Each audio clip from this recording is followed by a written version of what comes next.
Welcome to Personality Crisis.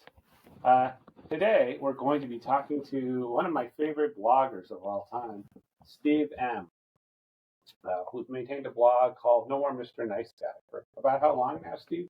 No more, yeah, since 2002, which is insane. I just, can't believe I've been doing it this long.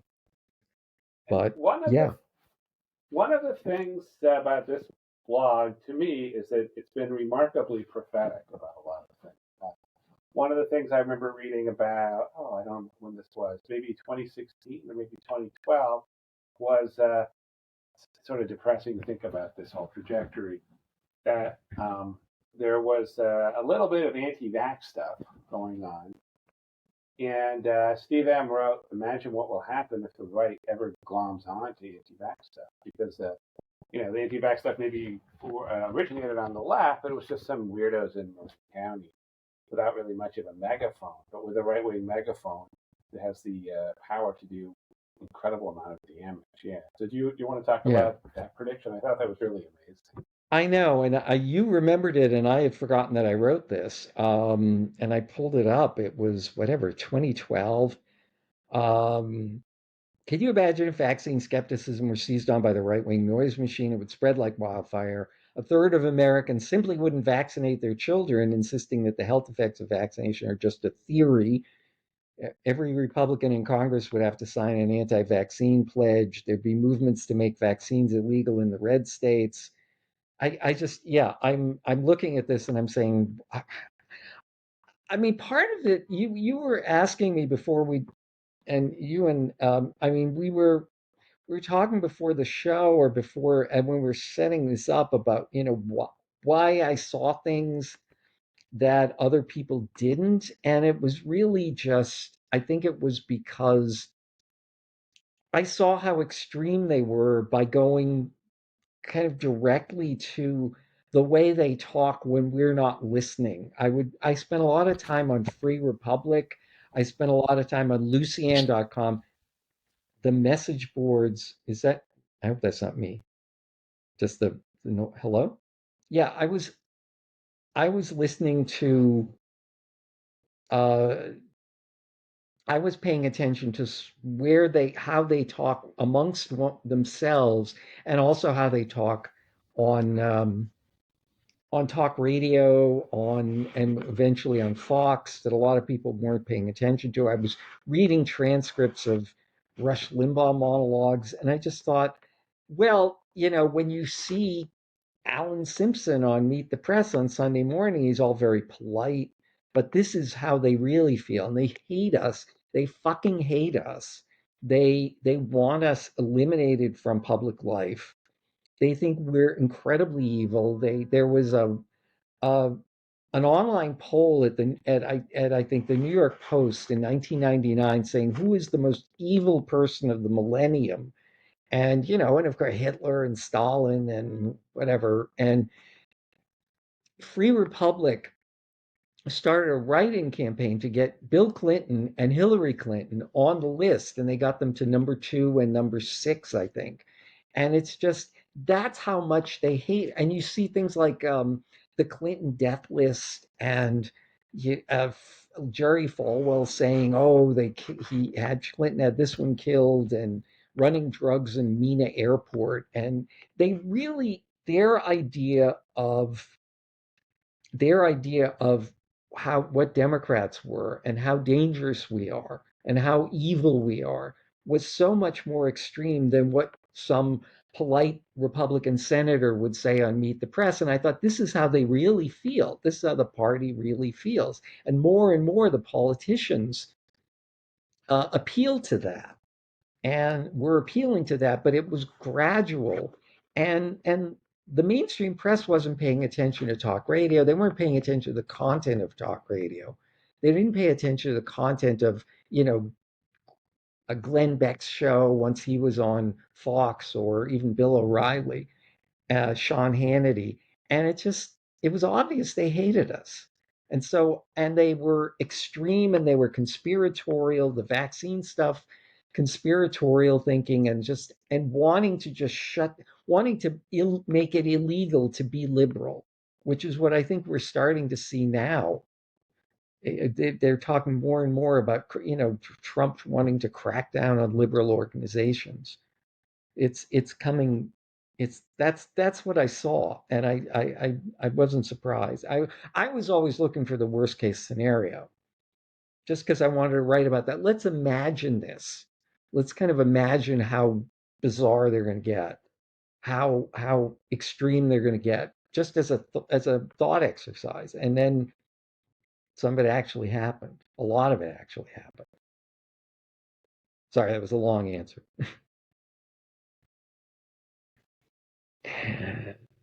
I'm not hearing anything. We got a Hello? little dead air from Pitchbot here, Mr. Mix stepping in. Um, Mm, what other, so Hey, is it working what do you now? find Am I the still? way, there you are, oh, there there you you are. Okay, I'm okay now. Sorry about that. go. My Okay. headphones messed for a second. Um, Yeah, so I when don't you know if you heard. Yeah. so when you say they, uh, so what do you think there really is a distinction between the sort of Trumpist right people and mainstream Republicans? What I mean is, you talked about Alan Simpson, right, being on Meet the Yeah. Press and being calm and normal. Do you think that he actually was sort of calm and normal and different than the crazy stuff people were saying on Free Republic? Or do you think that he was kind of people like him believed things like that too? They just didn't say it. I mean, I think they've always wanted radical change. I mean, some of it was, okay, let's reverse the New Deal. Let's reverse the Great Society. Let's reverse the progressive era. Let's cut back on, they want. I feel I've been thinking for 30 years that they want to repeal the 20th century. They want to repeal. They don't want to raise the minimum wage. They don't want. You start with Reagan and unions, and they want to go after environmentalism. Obviously, they've wanted for decades to eliminate Social Security and Medicare. They just don't think they can get away with it politically, but they'd love to do it. They'd love to do it and get away with it. They just don't think they can get away with it. Obviously, for decades, they wanted to get rid of they wanted to repeal Roe v. Wade, and some of that was all very much, let's go back to a pre 1932 America, or pre FDR America, and maybe go back to, and maybe they'd like, oh, let's do child labor, let's make that possible. And we're seeing some of that in some of the states now, where they're trying to inch their way toward more child labor, and they want all these things and more, but they didn't. They were playing the long game, and they thought, well, within our political system we can only realistically do a little bit. But you had Reagan being bolder than they had. That he goes after the air traffic controllers union and breaks the union there. He drastically reduces taxes on rich people. You just you they kept doing things that were beyond what seemed to be playing between the 40-yard lines, which is still how the political press sees what's going on with the two parties, that both parties are playing. Maybe they don't see that with Trump anymore. They see them as playing between the 40-yard lines no matter what they're doing. But they wanted to do more. They wanted to be more and more radical. I don't think they had quite the vision of how radical they could be until, maybe you had the Heritage Foundation just became gradually more, let's destroy all liberal institutions. And that's where you get Project 2025. And you have Trump, who's making it possible. And he basically said, all right, second term, you get a second term. You can actually, we want you to do this. And he's like, sure, that sounds good.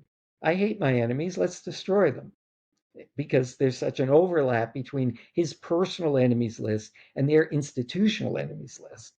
But I think I just think they didn't quite have the imagination to overturn as many things as they wanted to overturn 30, 40 So years ago.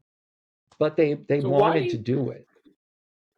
So why do you think that the political press was so blind to all of this? And I mean, it's a complicated question in the sense that there's sort of a continuum of people in the political press. All of them are mostly terrible, but there Yeah, are people who still continue to believe that Trump is basically okay and not really that different from Obama, in terms of government yeah, overreach. And then you have a lot of others who maybe in some cases are not people I love. I was thinking of Matt Bai, for example, who yeah, really were into this idea that the Republican Party wasn't that crazy and moderates like yeah. John Huntsman and who then, to their credit, did really become extremely anti-Trump. Um, so it's there's a continuum of people, but let's just stick to the people maybe who Right. really are, to their credit, genuinely anti-Trump. Why do you think that as a group they were so slow to see that this was what the Republican Party was becoming? Well, part of it was the browbeating, the working of the refs in the 80s. And also seeing that the as they saw it, liberalism was defeated soundly 3 times in the 1980s, 3 straight presidential elections. And it was centrism that got the Democrats back. But there was this feeling with all of that, and I think this is also the reason that people like Chuck Schumer can't move from where they are. There's a sense that they developed Stockholm syndrome. They were beaten down by the Republican Party, and they began to they felt like, oh, if we say anything, if they just internalized, they began to believe what they were pressured to believe. They began to really genuinely believe it, like Winston Smith at the end of 1984. He loved Big Brother. They really started to believe what they were told, which is Republicans are a reasonable right centrist party, and nothing they do is ever unreasonable. And actually, the radical party in this country is the Democratic Party. They heard it. They were told to believe it. They were told they were bad. They were biased liberals if they argued anything else. And eventually, they stopped arguing this and started going along with that. And they just never. They just became it. They got to the point where no matter how far you move to the GOP moved to the right, they saw it as moderate and right centrist, and either both parties are in the middle, Mm-hmm. or the only party that's not in the middle is the Democratic Party. So one thing talking to you now, it's been interesting, is you keep harkening back to Reagan and Bush one, and less so Yeah. to Bush two. Oh, And at, yeah. I don't mean to leave him out. I don't mean to leave well, him out. I do think there is an interesting distinction there, though, right? Is that so Yeah. all the rage, right, among these sort of Rahm Emanuel and James Carville type people is Clinton 92, Sister Soldier moment, all that Mm-hmm. kind of thing, rejecting the radical left.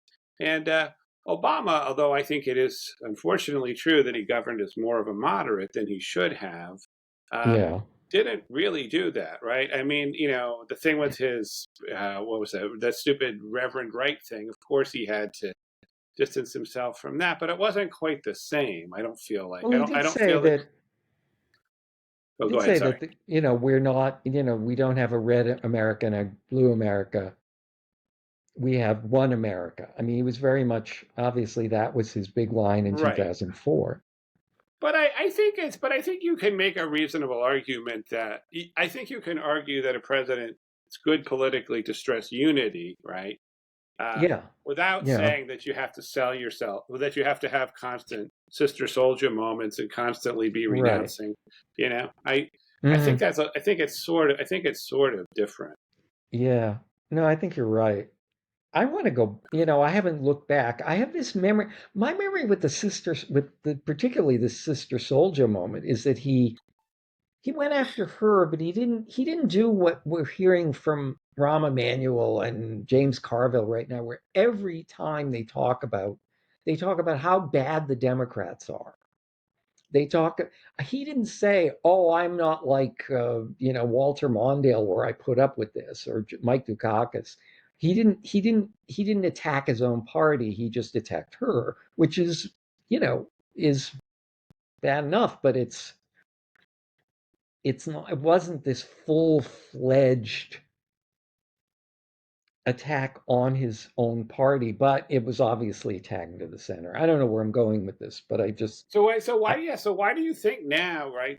You're right. I think it's escalated, right? It used to be the Sister Soldier moment was enough, but now you have to, just hate the Democratic Party openly, right, to be to win an election as a Democrat, according to be a these Democrat. guys. Well, they think What do you think has changed that's caused that? I mean, the truth is, in '92, Democrats really had a lot of political failure, right? Right. And it wasn't, hasn't been quite the same, right? We've lost since 2004, right? We've lost exactly one popular vote election by what, a point or something like that. Very different than point and a half. 80. I mean, Bush won by 7 points, right? Reagan in '84 won by 17. It's not really, at least in terms of popular vote, it's not really an analogous situation at all. No, it isn't. It's definitely not. So why do you think they're calling for even greater renunciation of the Democratic Party? I don't know the answer to this at all. I don't know. I think it frustrates them that they're losing, but I think the donors want them. I think the donors think, like, being forthright, even populist in a way. You could even be a middle of the road populist and want to raise taxes on rich people without wanting to have free buses, let's say. You can be, you can, I see Chris Murphy and Alyssa Slotkin to some extent, and Ruben Gallego, mixing up sort of left centrism and populism. But I think the donors are afraid. They think the real crisis is if you let more populism in, you're going to have their taxes are going to be increased, and the party is afraid to lose their money, the party leadership, and there may be some issues with AIPAC and Israel, but there's also, it's just the donors. They're scared of the donors, and you just have so many people in the Democratic leadership who would rather have that money. They think they can't win without that money. Mm-hmm. And the donors think the real crisis of our time is not Trumpism, but progressivism, economic progressivism. And one of the things that this, go ahead, sorry. One of the things that this makes me think of is, I remember when, you might remember the year better than I do, the year that Howard Dean became head of the DNC. Right. I think it was before the 2006 elections, right? I think it was, I want to say it was 2005. Is that right? I don't remember exactly when it was. I don't know. Yeah, I don't. But it's fair to say, right, that he was definitely head of the DNC in 2008. And there's nothing you could really describe those two elections, 2006 and 2008, as you couldn't really describe them as anything other than an incredible success for Democrats. Sure. Yeah. Right? But I remember that when he became head of the DNC, I saw James Carville on Good Morning America, one of those shows, talking about he really wanted it to be Harold Ford, right? And his argument was, can you imagine how much money I could raise with Harold Ford, whereas Howard Dean won't be good with donors? Yeah, there you go. And it is very typical of this donor obsession. What's also interesting me by the way that there's this big thing, right, where we all have to love Rahm Emanuel because the brilliant Democratic performance in the 2006 election, right? Well, somehow we don't ever have to give credit to Howard Dean for being head of DNC during that period. Not that I even really like Howard Dean, just to be honest with you, but I mean, he did this whole 50-state thing that he talked about all the time, and then they got a filibuster-proof Senate. Don't know why that isn't remembered. I don't know why that aspect of the success isn't remembered more. Right. And it included some people who were very much in the center, even the right center, but Yeah, yeah, which is yeah. fine if that's what it takes in certain states. It becomes Right. frustrating that they they don't stick with the party once they're Well, I mean, in, you know, they're a mixed bag, right? I mean, John Tester is great. yeah, I think it's really, I think that all that, a lot of that stuff is more of a mixed bag than people make it out to be. Joe yeah, Manchin is maybe pretty special because that's like a plus 20 Republican state or something like right, of that. course, It's going to yeah, take kind of a crazy person to do it, and he is a crazy person. But right, I feel like a lot of these stab in the back type people, they're not necessarily really from red states, right? Cinema, another Democrat would cinema, have won too, or Joe going back farther, Joe Lieberman, Lieberman, yeah, and now you Fetterman, know, and now Fetterman. Yeah, Fetterman's another good example. Although right, I think I don't know what the deal is with Lieberman. I think he's just a conservative guy, really. But I think Fetterman and Cinema are just crazy people. It's crazy hard to. people, It's yeah. hard. I think they're a little bit sui generis. And they're flippable. They're just, I think somebody put the arm on them, either through persuasion or persuasion, probably money, probably, and just, but, Fetterman, I don't know what's happened to his mind. Obviously, there are reports that he's emotionally volatile since the stroke, and, he has to deal with that. And Yeah, cinema's just, I do wonder cinema's, what role. I do wonder what role the his stroke has played in this. yeah. And cinema's just, I mean, just independently, just no impact for outside events. It's just she's crazy. Yeah, yeah. Yeah, So we were talking earlier. I sort of wanted to go back to this before. I hadn't planned on talking about this, but to me, it's a really interesting topic. We were talking about the abundance agenda, and I'll be honest yeah, with you, I don't know that much about it. yeah. Really, I do support cheaper housing for people if they have a way to do that. Right. That sounds great to Yeah, me. So I don't really necessarily have a criticism of it per se because I don't know anything very much about it. But let's suppose that it really is this great thing. My question with things like this, and this sort of goes back to this obsession with criticizing the left for being too, using terms that no one knows, is, and you actually, I think I first saw this from you on Blue Sky, is so we've got this great populist agenda to make people's lives cheaper. So what are we going to do? We're going to give it a vague name, abundance, that is not a right. word that Yeah. regular people use very often, right? No, no. Not really a word I use very often either, to be honest with Yes. you. And then we're Right. going to roll it out in a bunch of Atlantic articles. And I sort of feel like Yeah. maybe that's the problem that Democrats have right now, is Right. that everything has to get introduced into Yeah. the party, right, through a bunch of Hmm. kind of NPR-ish sounding words, right, Yes. Yeah. and Right. via an extremely elitist, right, magazine, Yes. or I know. I you mean, know, it, sort of and I you are go don't use faculty lounge language. No, instead use like 92nd Street Y colloquium language, or right, right, right, it's right, like right. what is that makes no sense. It's like No, use the Atlantic, whatever their little annual meeting. I don't, yeah, they're no, because makes no sense. they're not that different. I mean, when I read these Atlantic, things in the Atlantic, it does really sound like a faculty. I go to faculty meetings. I'm a Yeah, professor. sure, you're right. I Yeah, wouldn't say that. It's sort of unfair to the faculty to say that. It sounds like the meetings that you have with administrators. They sort of yeah, speak in college administration. They speak a lot in college administrator speak, where they sort of latch onto these words, right? That sort of right, sound, let me put it this way: they're not words that normal people use normally, right?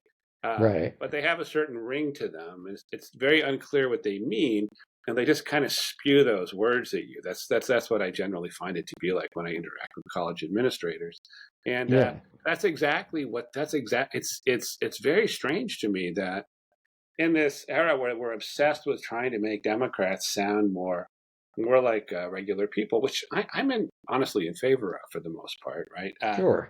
That the very people saying that insist on doing things in the most elitist kind of, as I said, not even fair to call it faculty speak, administrator speak possible. Right, sure. Yeah. No, I think you're right. And I bet they, it just shows that their true agenda is wanting to have an alternative to tax the rich and use high government spending to build housing for poor people, for instance. Or, they're just looking for some way to get people to like a centrist agenda.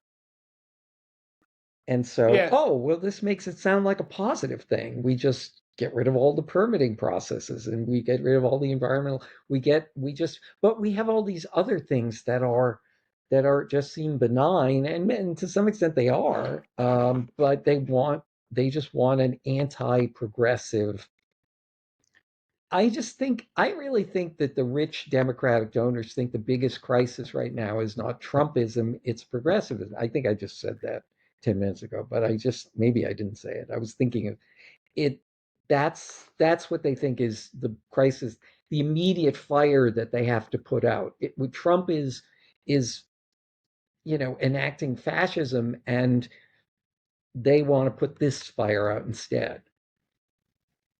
yeah, That's what they think is important. I think that's right. That's the thing that I really find most striking now. And what I find striking about it is that there's something about it that makes it unpredictable what kinds of reactions people will have. In the sense that there's all these people left center. I'll give you like Steve Pinker as an example. Left center.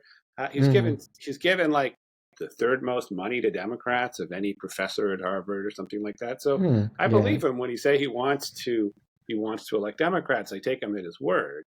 But he's still, even in the midst of what's going on with Trump, as a free speech fanatic, right? I mean, Yeah. still much more focused on the woke kids and all that kind Yeah. of stuff than he is on Trump's very real and very fascist attempts to stifle speech. Right. And that's the thing that I find most strange, that I understand the least. And maybe it sort of goes to I mean, it's not the same thing. I don't think he really necessarily is on the side of rich donors per se. But it is interesting, though, that rich donors, that's another thing that they've really latched onto, is all this quote unquote free speech stuff. Yeah. So maybe it is sort of all the same, And the same thing. I mean, no offense to you, I just think I think that is kind of a faculty lounge thing. I think students can be a little bit more like obsessively purist about what is acceptable and what isn't, but it doesn't mean that they're engaging in silencing of chilling effect on speech all over the country. I mean, one of the Mm-hmm. things I always think about, maybe there's a professor who said something that wasn't that bad and had some disciplinary action. And maybe that's a problem, but it's happening in one little area, and there are all kinds of injustices. And also, even if they shut down a speaker on a college campus, that person can go to a bookstore 10 miles away from the campus and nothing's going to happen. And the book is on sale, and that person can go on television, and that person can get interviewed in the newspaper. There's not, but this, if you're on the campus, it feels like, oh, we're in Maoist China, but it's not really in the whole country, in the country as a whole. Yeah, I think that's a good point. Is that it's a weird thing to spend so much time obsessing about. Given for example, do I think that? I mean, does anybody really think that whatever is going on at universities to quiet right-wing speakers is having the same effect as CBS News being run by Bari Weiss? Yeah, it's a well, very strange thing to focus on this one aspect of it, and of yet there are a so-called lot free of people who speech. think it's much worse, Yeah, I don't. That's which the part that's. I think is what half of your posts are about. Yeah, probably a Many of very. your posts are about. Yes. Yeah, I mean, it's what's strange to me is not like, I think I people can have different opinions about a lot of stuff. yeah. I I didn't. actually. Oh, go ahead. Sorry. No, did that sound dismissive? I didn't mean that. I meant that as a compliment. No, I just no, no, no, you no, no, seize no, on no, these, no, you no, seize no, on this kind of a lot of the structure of a lot of your posts is like molehill versus mountain, and I Yeah. Yeah. And I think that's Yeah, what this is. it's very, very. This is probably the thing that I just don't understand, and I think maybe the stuff that you're saying about rich donors is fairly explanatory along these lines. That a lot of it is that basically rich people are just more afraid of the left than they are of the right, and Yeah, that will never change. They really don't think the right will do anything to them, right. whereas they think that the left might. So even if they're liberal people, what they're really afraid of is the left in the end. And Yeah, that's probably what drives a lot of it. But it is nevertheless very hard for me to understand how people who are obsessed with this thing, right, that maybe the left isn't wonderful about, uh, can be still more concerned about like with speech, that they're more concerned about woke kids than they are about Bari Weiss running CBS News. right. Yeah, It's very that's the part of this that I don't understand. And I will also say the part right. of it which is least predictable, right? Where I Yeah, see all these former neocons, and they're basically saying what I said, right? They're saying things like, "Well, I don't like Mamdani because he's too far left, but do I really care given what's going on with Trump? No, I don't. You right. know." Yeah, I Or I know. see When you're, people like Joe Walsh, and but there's I quite a know, lot of there's quite a lot of people who I I know. probably don't They're, who I don't yeah. agree with on probably almost any issues, right? Who still see Mm, quite clearly that, hey, I don't, this is a time not to focus on little policy agreements and to understand that this is basically fascists versus non-fascists. right. And Yeah, what I find strange a little bit is that I feel like a lot of people in the center and center left don't see that. So it's funny to me that there's yeah, so many people who really are not, who are right of center, right? Who do see yeah. this, and yet so many people who are center or left center who really don't see it.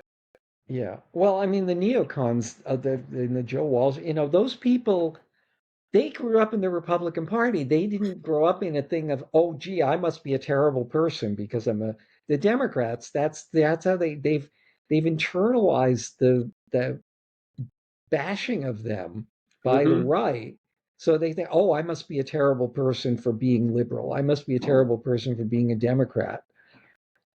I must be a terrible person because I write for the New York Times. I don't know. They think that, whereas these Republicans, when they don't like something, it's like, hey, fuck this. This is terrible. They're Yeah, just yeah, you're not right. You're ashamed. right. They're not ashamed to.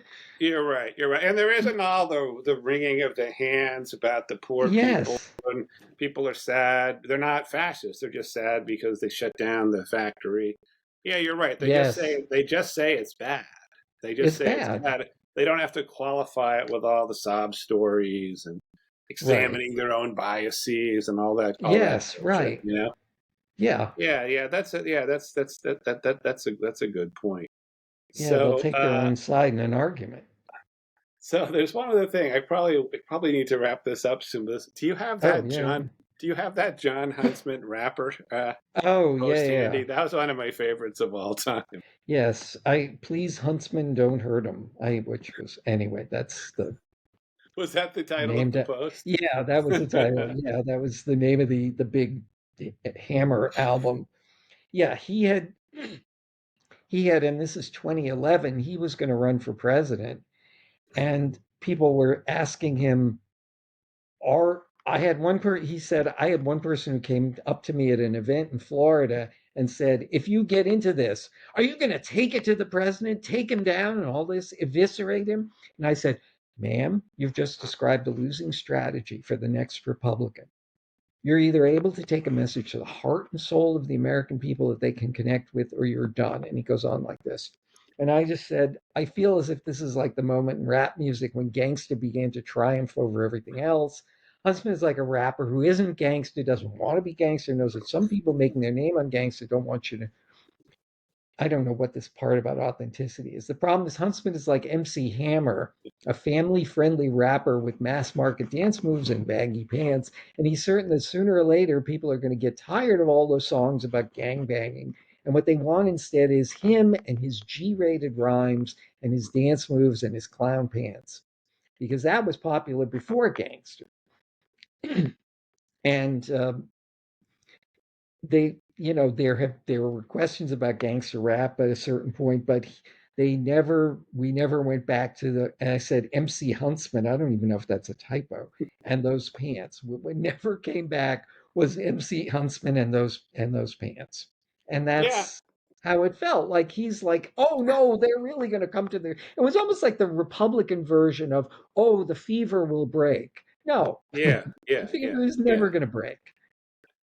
You Yeah, know? and this was before Trump, right? That's the thing Yeah, about this this is is there before really was Trump. this. There was all this discussion of breaking the fever, right? That Yeah, sort of right, Palenism will be defeated. It's just a right. that was just a reaction to some temporary things, 9/11 Yeah, and the financial right. crisis. But eventually, the Republican Party will return to quote unquote Yeah. return to some kind of sanity, But you and see this, it's this is like a normal person saying to John Huntsman, are you going to eviscerate, meaning Obama? Are you going to eviscerate Obama? They hated him.